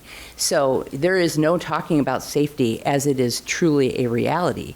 It is a manufactured, it's manufactured on the websites. I can show you the safety data as it relates to, they're trying to use safety data that is literally not even relative to today's technology to say that it's safe. And so they can do that all they want. The reality is that it's not safe, but we can't talk about that. But what we can do is protect our communities using whatever means possible. And as a planning commission that has been elected to try and find the best possible solution for our community, this changing our municipal code is one of the worst things you can do. Now, you talk a lot about, Chris, you're creating something, okay? We can stay with our current municipal code. We don't have to align with the FCC's overarching, overregulated onslaught of this cellular proliferation if we don't want to. Bill, I know, Bill talked to me after a meeting. All he wants to do is try and remove obstacles from being able to put a proliferation of cellular structures within our community. And here's the thing, when you look at these A, B, and C, we're talking about large towers, yes, but we're talking about small towers. Do you know how many providers are going to be able to jump on the pole that they're proposing in the current proposal? Do you know? So so let me just step back a minute, because I kind of want to explain what we're doing here in a little bit differently than I think. So the intent is we have restrictions based upon our governing body that allows us to create ordinances, which is the state of Michigan, right? So we have to work within the framework that they've given us, that we can then create laws and regulations and ordinances. So what Chris is trying to do is give us a framework so that we can find out where the wiggle room is, so that we can put restrictions that would allow us to have, within the framework that we're allowed to use, what restrictions can we make that would mitigate the introduction of these cell Well, respectfully, we have a municipal code and ordinances on the books now. But it's not enforceable according to, but it's not as enforceable because it's not in compliance with the governing document that allows us. I would argue the opposite. We have something on the book that's been on the books for a long time in Franklin. If we get the proper legal counsel involved and engaged, there are cities all over the country that are winning these suits. Do we want to argue for the safety and security and aesthetics and well-being of our community, or do we want to argue to be in compliance with an FCC that is overarchingly interested in one thing, and that is putting as many cell towers in as many places as they can? And to answer the question, Chris, the current excellent proposal with the hardware on the pole, do any of you know how many providers can jump onto that pole? We have one, T-Mobile, right now. Exonet's job in their business plan is to get as many providers to jump on that pole as possible in the future. We are currently not on the Exonet item yet. We are currently discussing the ordinance. Okay, well, I'm going to just tell you, it's 16. But the ordinance would allow us to restrict it to 2. Okay, well, that's great. Why don't we restrict it to 1? If we restrict it at all. Right. The thing is, like, what I don't understand is why we're going about this right now. We have an ordinance on the book that we can use without putting. But the ordinance we have on the books is required because it's not. I mean. Why now? I disagree. Why now, though? What's the time? What's the timing? If you allow me to answer, I could answer it. Go ahead, Chris.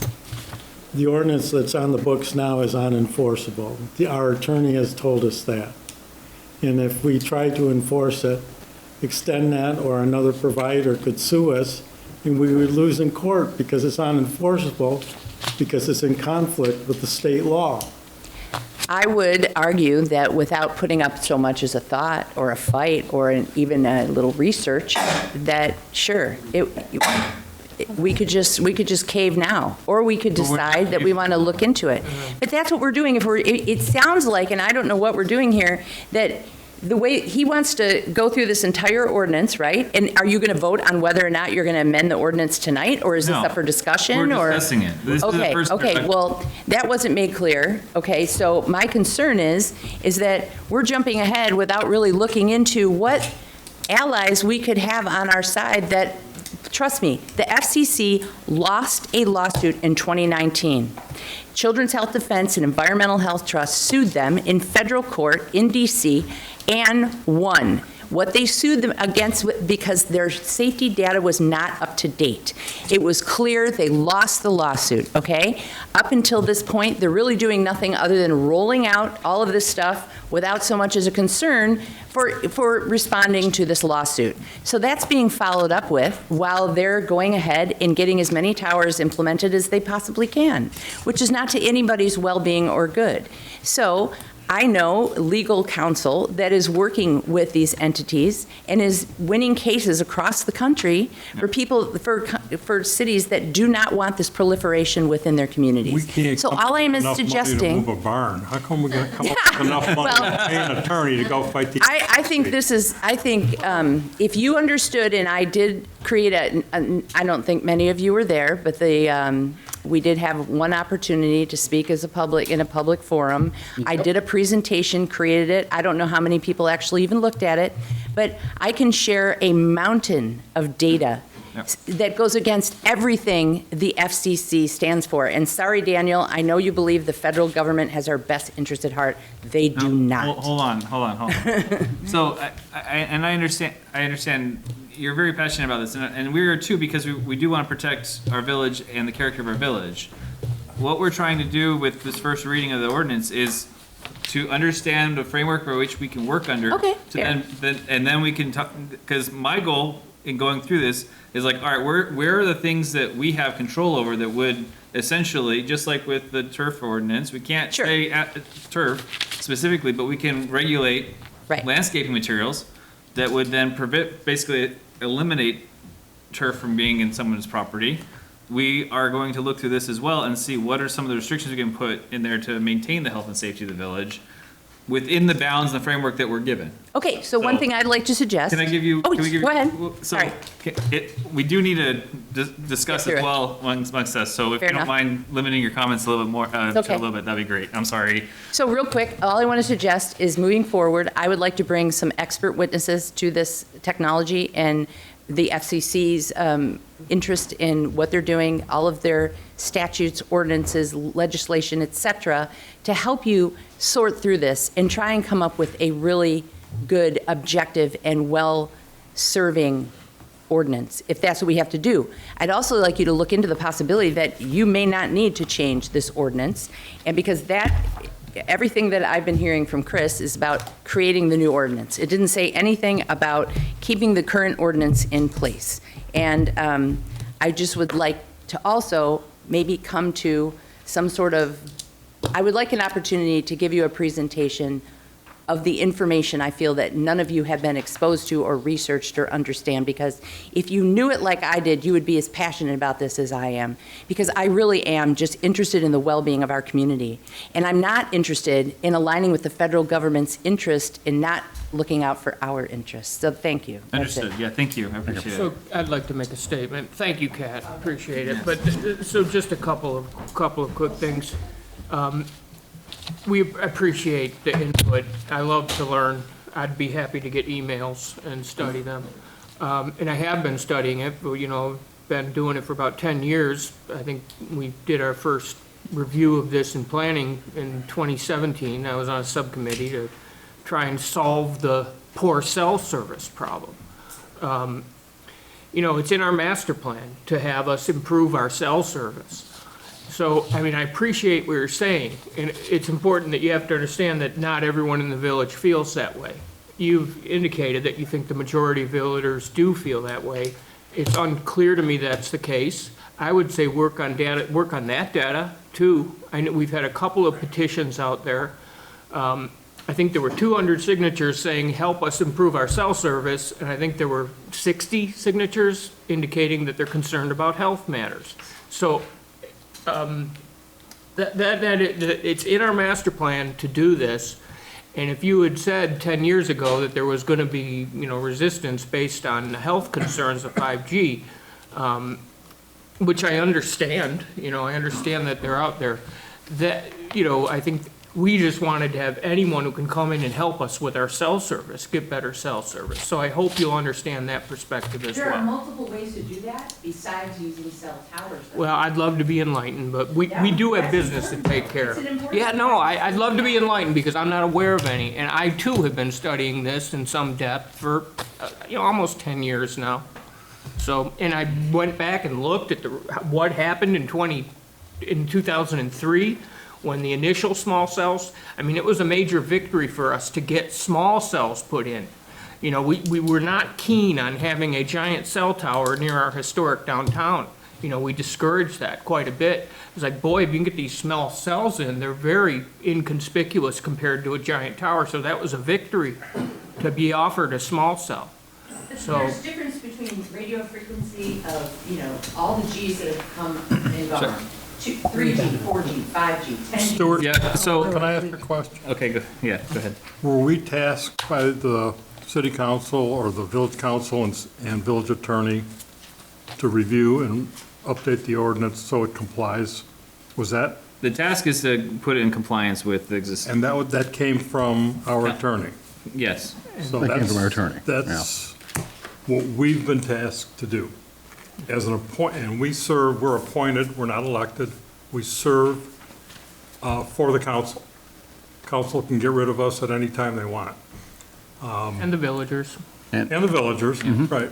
But we were appointed by the council to do basically what they told us. And if we're getting a directive from the village attorney to review the ordinance, I don't see how we have an option other than to do that. I'm not saying anything that, Thinking of the review of the ordinance. I'm not And saying- also, in order to create a new ordinance, you have to look at a much Sorry. broader picture You'll- than we're just taking to task. If you don't mind coming forward when you're talking, it's just. Or we can move on. Yeah, so, all right. Anyway, so, okay, so let's go back to to where we were with regards to the ordinance. Yep. So, Chris, I appreciate you reading through this and going through this. I think it would be important for us to be able to, if we could highlight, or, well, actually, how about, before I say anything, how about I get comments from the rest of the commission, because I have some things I want to say, but I also, based on what we read, but I would appreciate input from commissioners as well. did you start with the old ordinance and use that as a method to write up this one? There's a lot of what's in the old ordinance that's incorporated in this one. Is there a red line? No, the old ordinance is just too discombobulated to. Gotcha. And so you've used that word, discombobulated or disorganized.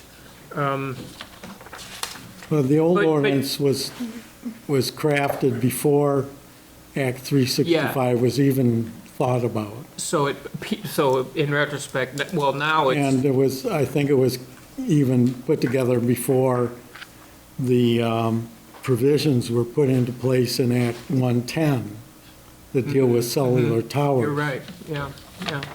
So it's really, really outdated. All right. And I see that, this division between small cells and wireless communication facilities, the way it's defined, small cells would be under scenario C, Correct. right? Well, no, It's a different regulation. It's under 1265.03 on page 4 and going on. So we don't currently in the village, I believe, have anything that falls under 1265.02, right? That's correct. Yeah, so there's no, all of the scenario A doesn't necessarily apply because nothing is gonna be, everything would have to be subject to a review, Right. special permit. Okay. So really, at the present time, the only thing that we're dealing with is small cell, Right. which is 1265.03.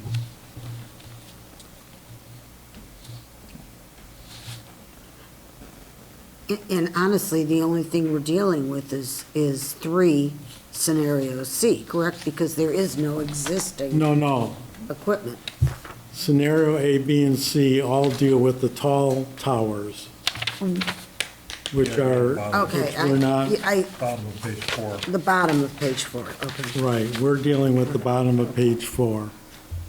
Small cell wireless. Okay. Got it. That's the extend-net Well, my suggestion situation. would be that we table taking any action and have between now and the next meeting to do a little more homework, all of us. And maybe if there's a presentation that wants to come from one of our villagers, that, is limited in time to, that doesn't take up our whole meeting, because some of us work for a living besides going to these meetings at night, so. But it would have to be limited, but I would be open to hearing some facts and presentations, as well as doing some more homework on my own. So I'd also like to get something, I'd like to see something from the village attorney that says, this is what we want you to do. Okay. I second that motion. It wasn't. Well, the motion, He said it was a motion? Well, I guess, would it be a motion to table, I guess? well, I mean, we. I heard him say, I want to make a motion. I heard him say, I want to make a motion. We don't need to, I mean, tabling it would be, I think, more long-term. I think this would be go into unfinished business for next month. So, I think that that's fine. I think it's good counsel, Al. Okay, Linda, go ahead. And I think I would also like to see for the next meeting, something in writing about what exactly is in place, what our limitations are, what is the overlying act that tells us that we can only operate in this way. I kind of feel like I'm in the middle of something and I need the overlaying framework So the for full it. act is actually in our packet. The act is Okay. there. The act is, But- The Act of 2018.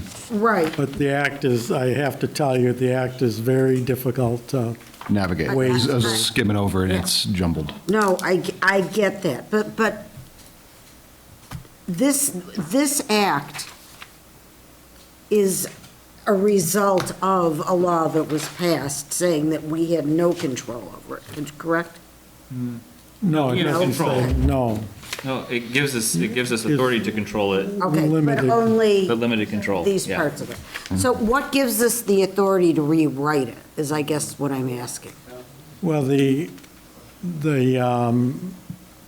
legislature in creating Act 365, gave, if I refer to the section in my,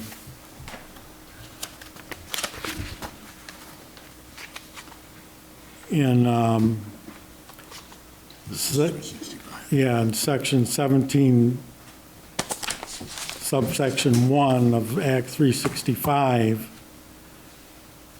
it specifically referenced what the village could do in terms of regulating small cell wireless. What area was that? Section Section 17, subsection 1. Got it.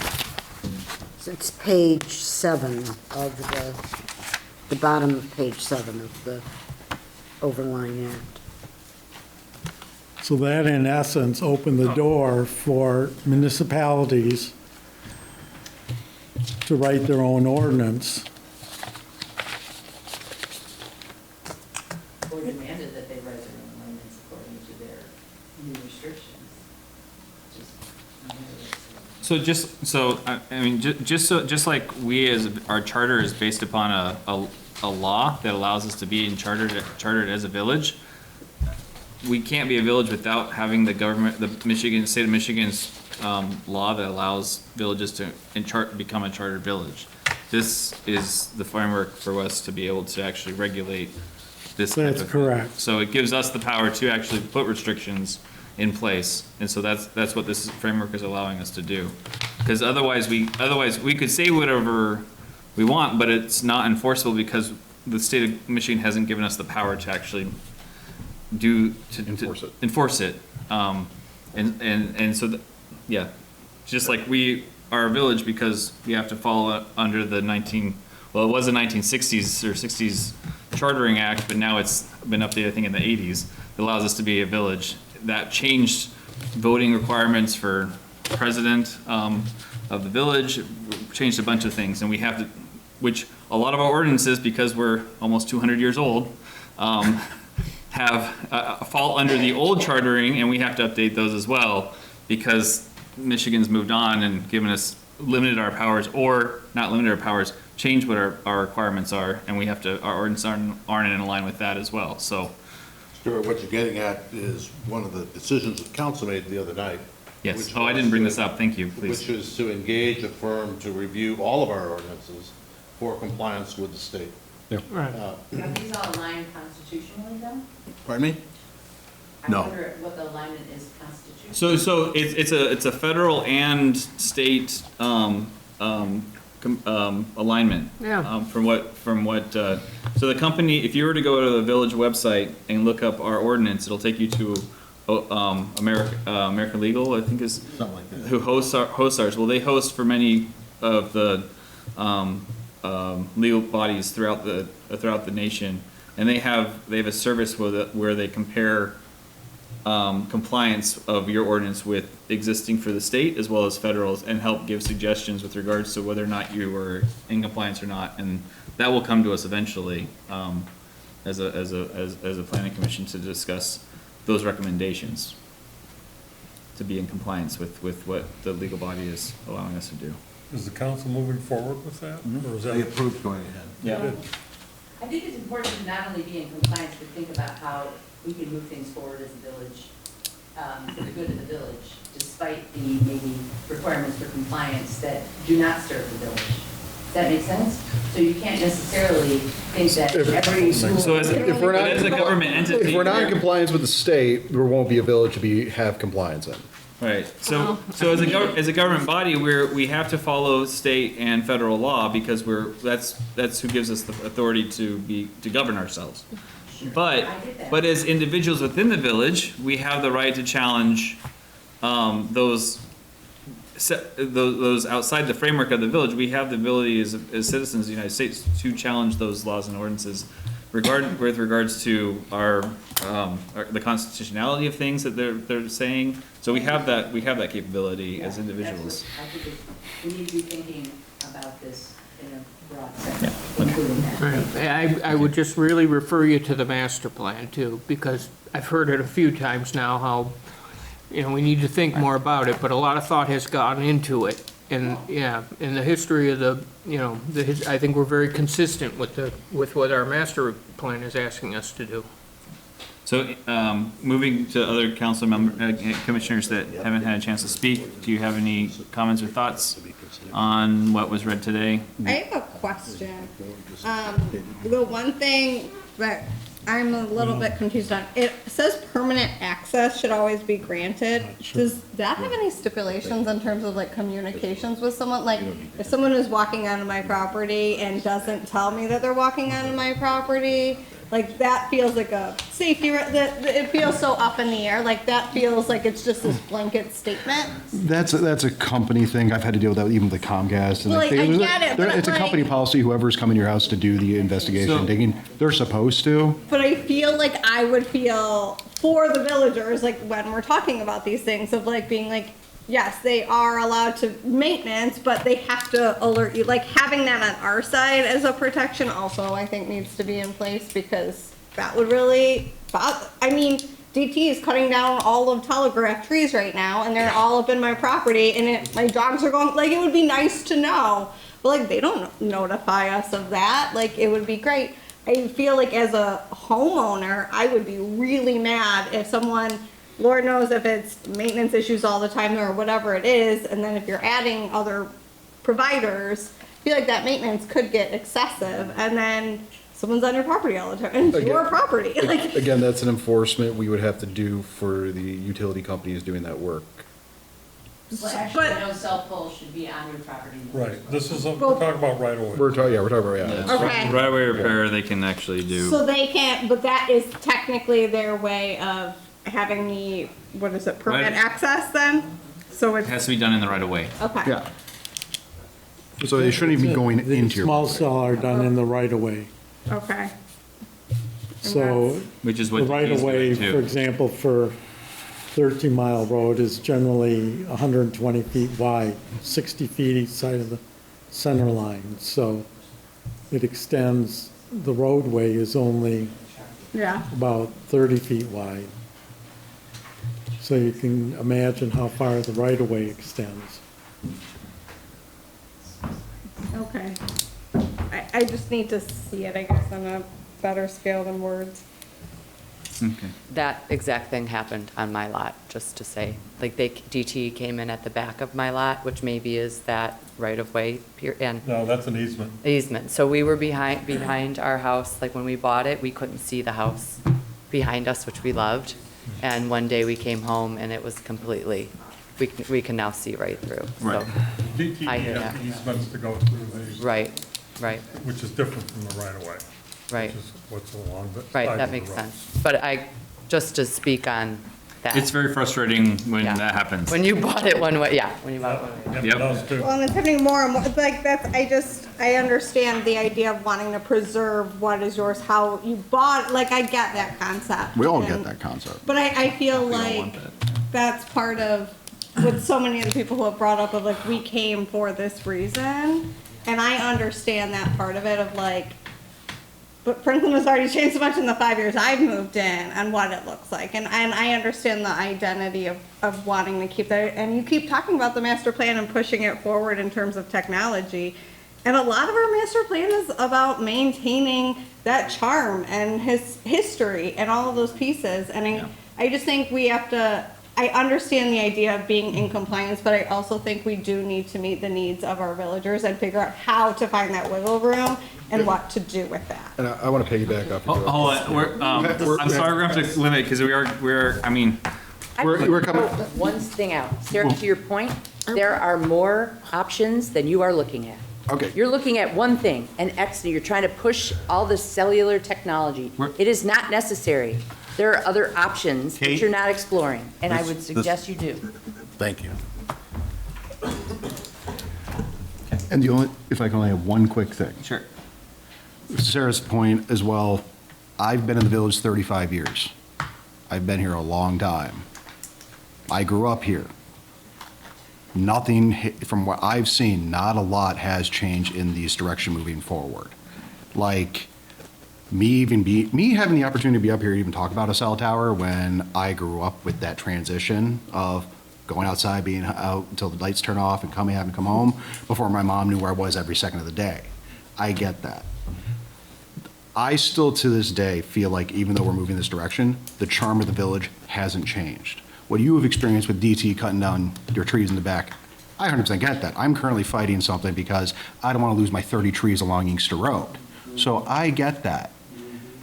We are here trying to make everything work together for the village, but the main concern is, with what we're discussing at this exact moment, is we have to be in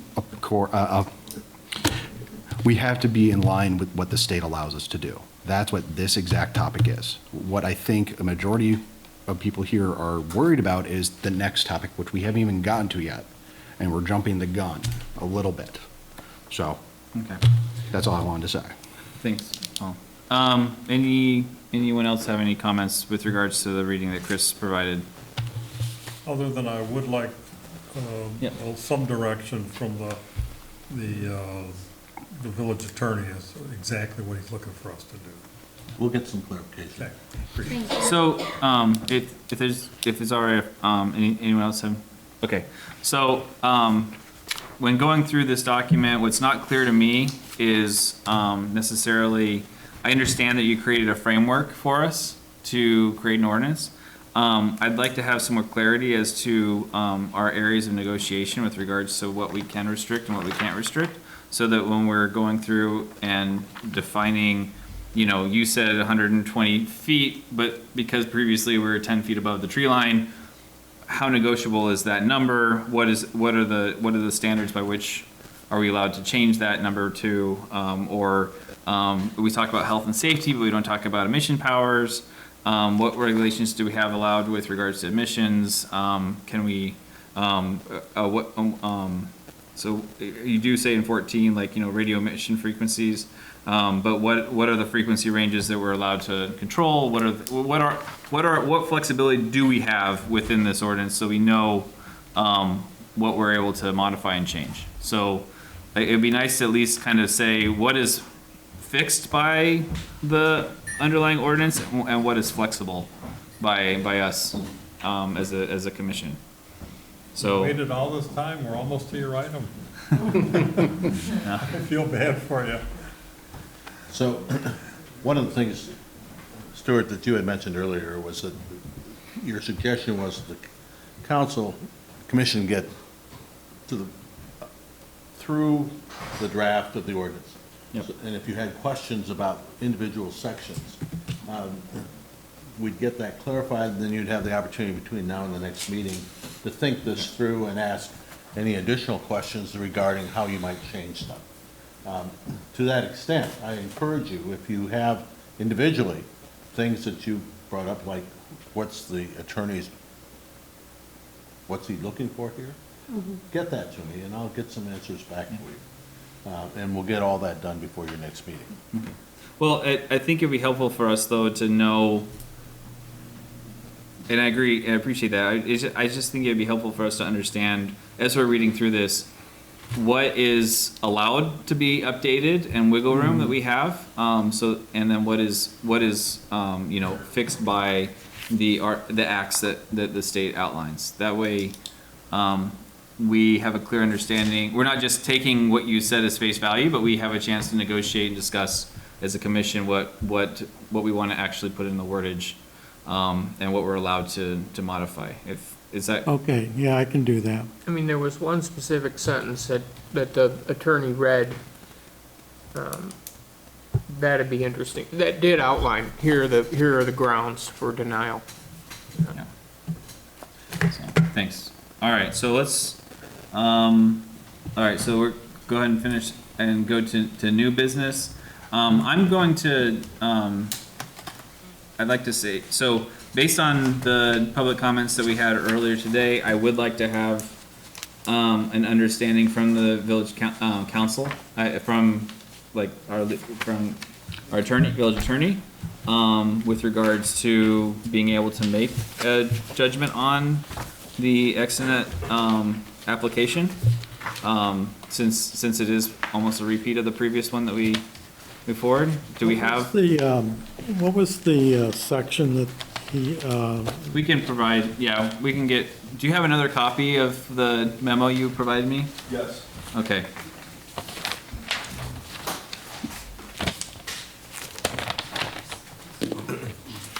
Stuart, my suggestion is to postpone consideration of that application. Yep, that's what I'm asking us to do until we have a better understanding. 60-day. We can make a copy afterward, yeah. Would you? I voted against on the last one, so you guys. You're off the hook. Yeah. But would you agree with that, Roger and Chris? No, he just recommended it. So can I get a, Would you agree, Chris? I would make a motion to, Would you mind, Paul, for What? 1 second? Would you agree, Chris, just from what we've heard tonight, that that is a proper course of action? Postponement of this? Yeah. Okay. I just wanted to get their I just opinion. suggested that same thing. Yes, yes. Paul, go ahead. my motion was going to postpone new business until we have legal counsel review the documents provided at today's meeting. For the extranet notification, because we did add a different, Oh. another. the Oh, yeah, we did annual ask. report. Yes, we did. The annual report, please. So we're not postponing the annual report discussion, so. No. Okay, it's just the exit. It's just the extranet. Can I get a second? I second. Okay, all in favor? Aye. Any opposed? Okay. All right, so we'll get you a copy of the memo after the meeting for to share with legal counsel. Thank you. All right, so we'll move to the next point of new business, which is the annual report. Chris, do you want to go ahead and? Well, that's due. Do you want me to put that together for you? Yes, and then I can present it to council. It's a summary of what we did last year and. Right. For those, I mean, I think Pete, you presented it last year. So this, it's basically what we did, what we accomplished, and what ordinances passed. The thing is council knows, because they've taken stuff from us, but it's just more of a summary of, and that goes in the books. It's an excellent thing. you know. So we hadn't been doing it for years, and we started doing it, I think last year is the first year we did it? Well, no, we've been doing it for about 3 years now, 2 years. 3 or 4 years. Okay, yeah, 'cause Sarah brought us into starting to do that, and then Chris took it over. All right, so, Motion to adjourn? well, actually, we need a motion to allow Chris to create the Oh, annual. I thought that's what you just did. I make a motion to allow Chris to come up with the annual report for the planning commission. Second. All in favor? Aye. Any opposed? Okay, All right, all right. good meeting. Motion to adjourn? I second. All in favor? Aye. Any opposed? Man, we got that done, Paul. Yeah, no one's opposed. Sit here for